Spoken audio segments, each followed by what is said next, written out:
Am I the a-hole for cutting off half of my family for uninviting me to a wedding?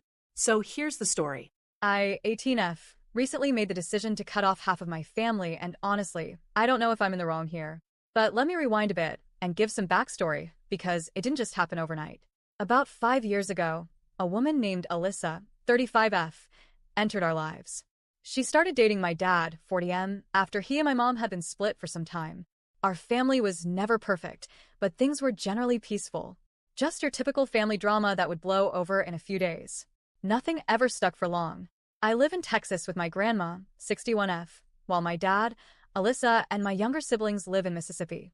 At first, everyone gave Alyssa a fair shot. We welcomed her. But things changed quickly. When she and my dad first got together, they moved in with my uncle, my dad's younger brother, 38M. That's when things started to unravel. I saw firsthand how Alyssa treated my younger siblings, her stepchildren. The difference between how she acted around my dad and how she acted when he wasn't around was honestly disturbing. She would scream at the kids, curse at them, make them feel small, all while putting on this perfect, sweet act for my dad. It felt like something out of a twisted play. She was the loving partner in front of him and a monster behind closed doors. Then came the real betrayal. One night after a party, she ended up sleeping with my uncle, while he was drunk out of his mind. Nothing came out immediately, but months later, when she and my dad were already engaged, the truth finally surfaced. My uncle confessed what had happened, and instead of addressing it like a serious issue, my dad just brushed it off. He said my uncle was a lying drunk, and nothing he said could be trusted. That cut deep. My dad had never spoken that way about his own brother before. It didn't sound like him at all. My grandma and I believe Alyssa had gotten in his head and turned him against his own blood to protect herself. Then came the Facebook war. Once Alyssa got engaged, she started publicly tearing my uncle apart online. She called him a drunk, a woman beater, a man whore, and claimed he would never amount to anything.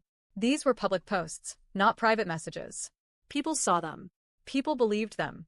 Some of my uncle's closest friends and even a few extended family members distanced themselves from him because of what she said.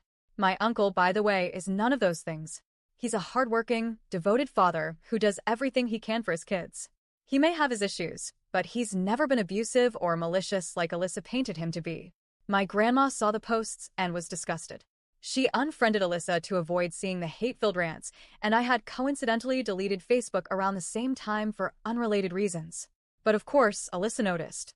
She realized her follower count had gone down and saw that both me and my grandma were no longer connected to her. That's when she sent the text. She messaged my grandma and accused us of being childish and punishing her for speaking the truth. Then, as if that wasn't petty enough, she formally uninvited both of us from her wedding. But it didn't stop there. She said that if we wanted to attend, we would need to write her a sincere apology letter, explaining why we were wrong and basically begging her forgiveness. At that point, me and my grandma just looked at each other like, "Are you serious?" We weren't about to write a groveling letter to a woman who had blown up the family, smeared my uncle's name, and treated her stepchildren like garbage. So we said screw it. We chose to sit the wedding out. That decision had consequences. Because we didn't bow down to her ego, Alyssa decided we no longer deserved to have a relationship with my younger siblings, my 16-year-old brother and 10-year-old sister. She has completely cut us off from them. No phone calls. No visits. Nothing. It hurts. A lot. I miss my siblings every single day. My grandma misses her grandchildren. But we decided we had to draw the line somewhere. We couldn't keep pretending everything was fine just to keep the peace.